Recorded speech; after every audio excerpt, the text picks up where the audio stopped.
మా పాలకుర్తి నియోజకవర్గంలోని పెద్దవంగర మండలం 2016లో ఏర్పడింది. అది పేరుకి మండలం అయితే ఏర్పాటు చేసిండ్రు కానీ అన్ని గవర్నమెంట్ ఆఫీసెస్ అన్నీ కూడా రెంటెడ్ బిల్డింగ్స్లోనే ఉన్నాయి.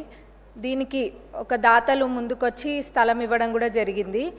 దాంట్లో ఎంఆర్ఓ ఆఫీస్ ఆల్రెడీ ప్రారంభించి 50% పనులు కూడా పూర్తయినాయి. మిగతా 50% పనులు ఏవైతే ఉన్నాయో దానికి ₹1 కోటి అయితే ఆ బిల్డింగ్ సంపూర్ణంగా పూర్తవుతుంది.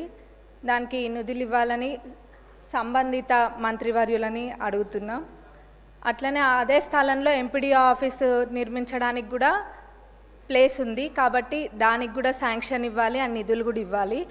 అక్కడ పోలీస్ స్టేషన్కి కూడా స్థలం లేదు. పోలీస్ స్టేషన్ కూడా రెంటెడ్ బిల్డింగ్లోనే ఉంటుంది కాబట్టి పోలీస్ స్టేషన్కి కూడా స్థలము మరియు నిధులు ఇవ్వాలని కోరుకుంటున్నా ఇన్ఛార్జ్ మినిస్టర్ గారిని, అట్లనే సంబంధిత మంత్రివర్యులని కూడా. ఇంకా మా పాలకుర్తి నియోజకవర్గంలోని పాలకుర్తి మండల్లో బస్ స్టేషన్ అయితే ఎవరు పట్టించుకున్న నాదుడే లేడు ఇన్ని రోజులు. మొన్న ఒక పెద్ద యాక్సిడెంట్ జరిగింది. బస్సు లారీ 2 కూడా ఢీకొన్నాయి. అయితే అక్కడ ఒక పాలకుర్తి సెంటర్ అని ఉంటుంది. ఆ సెంటర్లోనే బస్ స్టాండ్ అనేది యూజ్ చేయకుండా ప్రయాణికులందరూ కూడా అక్కడనే బస్ ఎక్కుతారు. ఎప్పుడు కూడా ఆ బస్ స్టేషన్ అనేది యూజ్ చేయలేదు. మన ప్రజాప్రభుత్వం అధికారంలోకి వచ్చినాక అక్కడికి వెళ్ళి అదంతా క్లీన్ చేయించి ఇక్కడ లేదు బస్ స్టేషన్ ఇక్కడనే వాడాలి, రోడ్ పైన ఉంటే ప్రమాదాలు జరుగుతాయని చెప్పి అక్కడ దాన్ని ఏదో అట్లా నడిపిస్తున్నాము. కానీ అక్కడ డెవలప్మెంట్ అనేది చాలా అవసరం. అది అసలు కూడా పరిస్థితి బాగాలేదు, శిథిలావస్థలో ఉన్నట్టుగా ఉంది. కానీ ఇప్పుడు ఏదో టెంపరీగా అయితే క్లీన్ చేసి పెయింటింగ్ అవన్నీ కూడా వేసిండ్రు.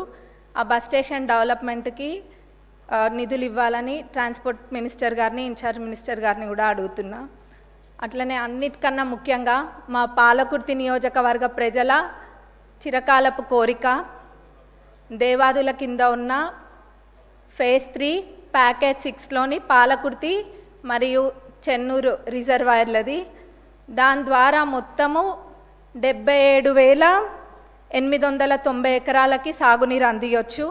ఇది ఎంత నిర్లక్ష్యానికి గురైందంటే గతంలో అసలు మొత్తము 20-30% పనులు కూడా 10 ఏళ్లలో ఎప్పుడు కూడా పూర్తి కాలేదు.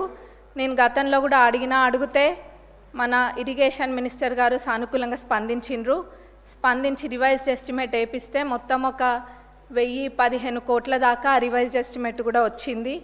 వారు దేవాదులలో ప్రత్యేక శ్రద్ధ చూపిస్తున్నారు మన ఇరిగేషన్